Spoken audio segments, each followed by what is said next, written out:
인간들은 남들보다 뭔가 조금 우위를 차지하고 있으면 참 교만함이 쉽게 자리를 잡습니다. 다른 사람 이야기가 아니라 내 이야기입니다.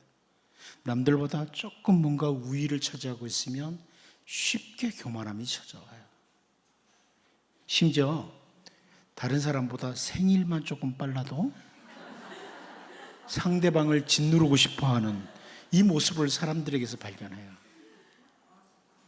저도 생일이 1월생이거든요. 근데 제 친구 목사들이 나는 1월 7일이야. 그러면서 뭐 완전히 그 며칠 빨린 게 상당한 차이를 가지고 있는 것처럼 그렇게 말들을 해요. 재물이 조금 있어도 혹은 다른 사람들이 모르는 것을 자기만 알고 있어도 인간들은 자랑거리가 자기 자신에게 있는 것으로 착각을 합니다. 자랑거리가 나에게 있다, 이렇게 착각을 합니다. 바울 사도는 빌립보 교회 성도들에게 보내는 편지 가운데 빌립보서 2장 3절을 통해서 아무 일에든지 다툼이나 허용으로 하지 말고 오직 겸손한 마음으로 각각 자기보다 남을 낮게 여기고, 이렇게 권면을 하고 있어요. 그런데 우리들은 남들보다 뭐 신앙적으로라도 조금 더 잘하는 것 있으면 여기 있는 마지막 번에 낮게 여기고가 아니고 지읒받침 있죠. 낮게 여기고. 안 올려놨어요? 안 띄워주게? 내가 일부러 올려놓은 것 같은데. 낮게 여기고 시옷받침이 아니라 지읒으로 바꿔서 낮게 여긴다. 우리가 지금 살펴보고 있는 나훔서는 선지자 나훔을 통해서 하나님께서 당시 강력한 제국이었던 아시리아, 아수르 제국을 향해서 심판을 경고하는 책입니다. 그런데 막강한 군사력과 부를 축적한 이 아시리아 제국은 그 교만한 모습이 대단한 상황이었습니다. 아시리아의 교만함. 우리가 전에 그 주일 낮 예배 때 열왕기하를 살펴볼 때 유다의 그 히스기야 왕 때죠. 아시리아의 랍사게가 유다 백성들에게 했던 말 가운데 열왕기하 18장 33절에서 35절을 보면 민족의 신들 중에 어느 한 신이 그의 땅을 아수르 왕의 손에서 건진 자가 있느냐?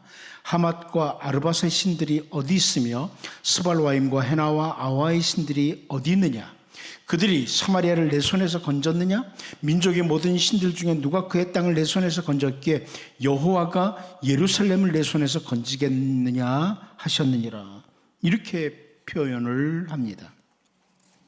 막강한 군사력을 가지고 있다고 해서 여호와 하나님의 이름까지 더럽히면서 교만함을 나타냈던 것이 아시리아 제국입니다.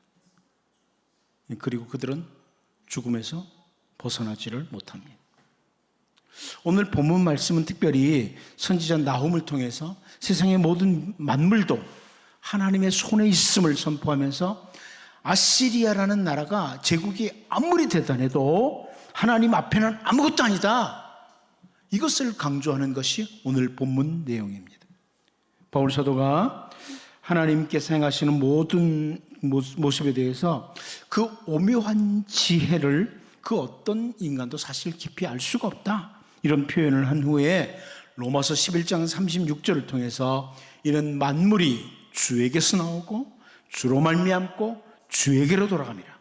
그에게 영광이 세세 있을지어다. 아멘. 이렇게 선포합니다.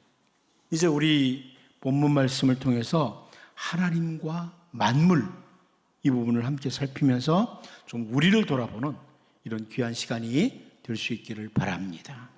첫 번째로 우리는 본문에서 주께서 꾸짖으시면 이라는, 주께서 꾸짖으시면, 우리 본문 4절을 다시 한번 읽어보도록 합니다. 보겠습니다. 시작. 그는 바다를 꾸짖어 그것을 말리시며 모든 강을 말리시나니 바산과 갈멜이 쇠하며 레바논의 꽃이 시드는도다. 여러분, 이 구절을 쉬운 성경이 이렇게 번역을 해줬어요. 쉬운 성경으로 보면 주께서 바다와 강을 향해 말씀하시면 바다가 마르고 모든 강물이 마른다. 바산과 갈멜 지역이 메마르고 레바논의 꽃들이 시든다. 이렇게 되어 있습니다. 그러니까 하나님이 말씀하시면, 하나님이 꾸짖으시면 그 넘치는 바다도 강물도 다 말라버린다. 이렇게 표현해 주는 겁니다. 우리가 잘 아는 것처럼 창세기 1장 3절 말씀을 보면 하나님이 이르시되 빛이 있으라 하시니 빛이 있었고 이렇게 설명합니다. 하나님이 태초에 만물을 창조하실 때 말씀하시니 존재하게 되었습니다. 말씀하시니 존재하게 됐습니다. 그러므로 시편 33편 6절 말씀을 보면 여호와의 말씀으로 하늘이 지음이 되었으며 그 만상을 그의 입기운으로 이루었도다. 이렇게 설명을 해주고 있습니다. 그런데 말씀으로 세상 모든 만물이 창조되었는데 그 하나님이 말씀하시면, 꾸짖으시면 피조된 바다도 강물도 다 마르게 된다.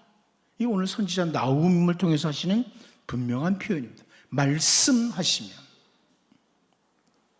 오늘날 아무리 대단해도 바닷물을 다 말려버린다? 있을 수 없는 일이죠. 하지만 말씀으로 바다를 지으신 하나님께서 말씀하시면, 특별히 말씀하실 때 다른 표현으로 꾸짖으시면 아무리 대단한 바닷물도 바닥을 드러낼 수밖에 없다. 이게 선지자 나훔의 선포입니다.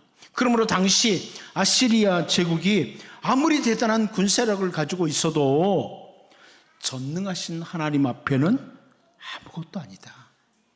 이것을 잘 보여줍니다. 여러분, 악인들이 대단한 것처럼 보이십니까?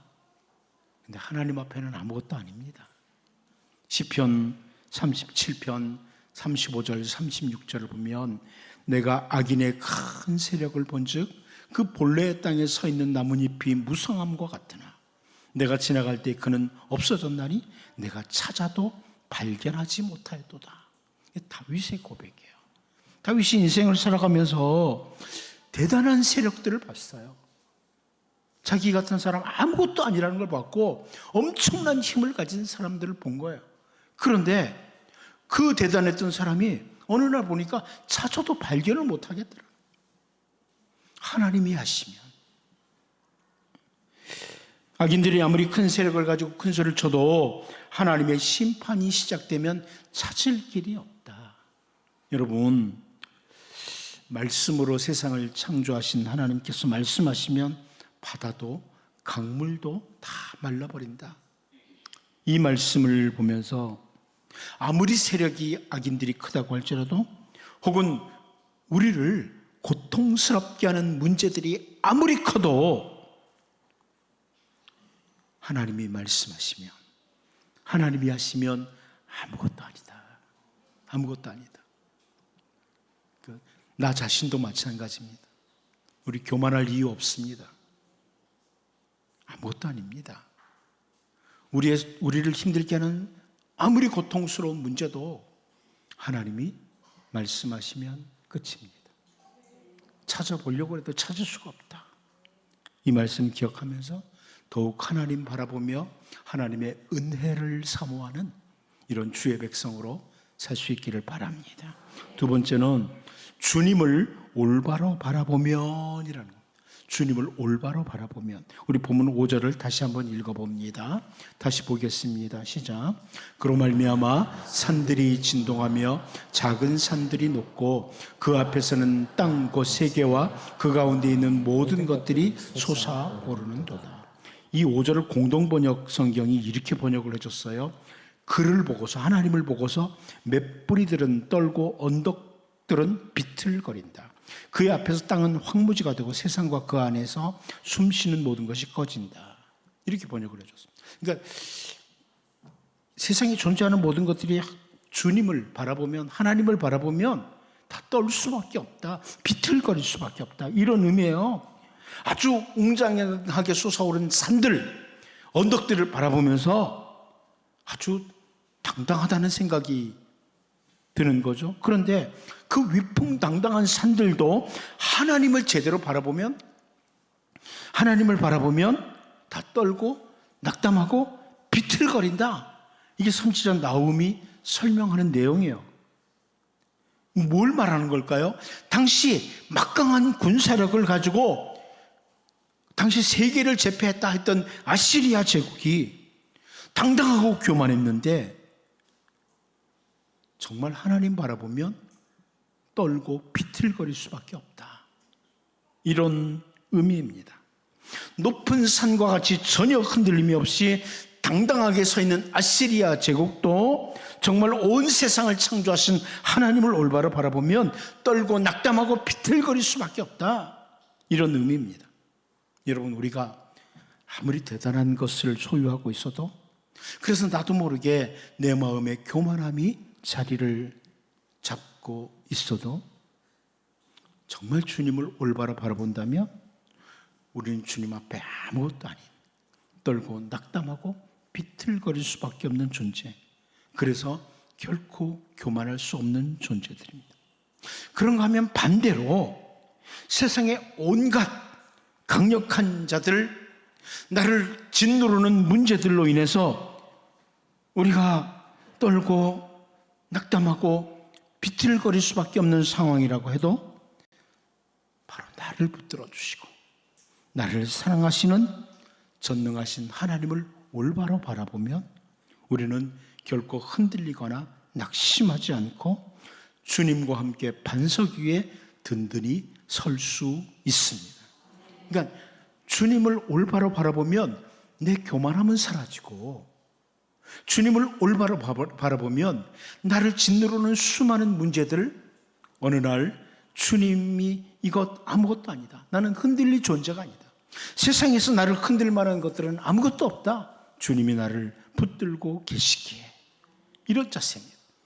여러분들이 신앙의 선진들을 가만히 보면 그들의 어떤 보편적인 특성 중에 하나가 뭐냐면, 특징 중에 하나가 뭐냐면 하나님을 올바로 바라보는 눈을 가지고 있다는 겁니다. 성경을 통해서나 교회 역사를 통해서 정말 좋은 신앙의 선진들을 가만히 보면 하나님을 올바로 바라보는 눈을 가지고 있는 거예요. 하나님을 올바로 바라보면 절대 교만할 수가 없는 거예요. 아무리 내가 대단한 것을 가지고 있고 대단한 위치에 있어도 교만하지가 않는 거예요. 하나님을 올바로 바라보면. 그리고 하나님을 올바로 바라보면 그 하나님이 나를 붙들어 주신다. 약속하셨고 약속을 지키시기에 우리는 세상의 어떤 상황에서도 낙담하지 않고 든든히 걸어가게 되더라. 이게 신앙의 선진들의 모습입니다. 여러분, 언제나 하나님 올바로 바라보시고 결코 교만하지도 않고 낙심하지도 않고 주님의 손 붙들고 이 땅에서 신실하게 걸어가는 주님의 백성들 될 수 있기를 바랍니다. 마지막 한 가지 더 봅니다. 주님의 얼굴 앞에서라는 겁니다. 주님의 얼굴 앞에서. 우리 본문 5절을 다시 한번 읽어봅니다. 보겠습니다. 시작. 그로 말미암아 산들이 진동하며 작은 산들이 높고 그 앞에서는 땅 곧 세계와 그 가운데 있는 모든 것들이 솟아오르는도다. 세 번역 성경이 이렇게 번역해 줬어요. 주님 앞에서 산들은 진동하고 언덕들은 녹아내린다. 그의 앞에서 땅은 뒤집히고 세상과 그 안에 있는 모든 것은 곤두박질한다. 이렇게 번역해 줬습니다. 여러분이 주님 앞에서, 그 앞에서 하는 말은 히브리어 성경으로 보면 그분의 얼굴 앞에서라는 뜻이에요. 얼굴 앞이라는 이 표현인데 우린 이 번역을 할 때 그런 것들은 제대로 다 번역하지 않고 그냥 주님 앞에서 이렇게 번역을 했지만 정확히 번역하면 주님의 얼굴 앞에서 이렇게 표현되고 있어요. 그리고 이 솟아오른다, 이 표현은 높아지고 대단한 존재들이 된다, 이런 의미가 아니에요. 솟아오른다는 이 표현은 세 번역 성경에서 번역해 준 것처럼 땅이 뒤집히고 모든 것들이 곤두박질 친다, 이런 의미의 단어예요. 뒤집히고 곤두박질 친다. 하나님의 얼굴 앞에서, 이런 표현입니다. 하나님의 얼굴 앞에서 아무리 대단한 존재 아시리아라고 해도 땅이 뒤집히듯 모든 것이 곤두박질하듯 꼼짝을 못하는 모습, 이것을 이렇게 그려내고 있습니다. 여러분, 하나님 얼굴 앞에서는 아무리 대단한 힘을 가진 것도 꼼짝을 못하고 다 뒤집히는 거예요. 그런데 우리가 잘 알다시피 하나님께서는 제사장들을 통해서 민수기 6장 25절 26절을 통해서 여호와는 그의 얼굴을 내게 비추사 은혜 베푸시기를 원하며 여호와는 그 얼굴을 내게로 향하여 드사 평강 주시기를 원하노라 할지니라 하라, 이렇게 축복하도록 합니다. 같은 얼굴 앞에서요. 같은 얼굴 앞에서인데 이스라엘 백성들을 축복하는 내용이에요. 이게 무슨 말씀이에요? 악인들, 하나님의 심판에 직면한 사람들은 하나님 얼굴 앞에서 뒤집히고 곤두박질하겠지만 하나님의 백성들은 하나님의 얼굴 앞에서 뭐가 임해요? 은혜와 평강이 임한다는 겁니다. 하나님의 얼굴 앞에. 그래서 성경을 가만히 보면 하나님의 얼굴을 비춰달라, 얼굴빛을 비춰달라, 이런 표현들이 나오는 거죠.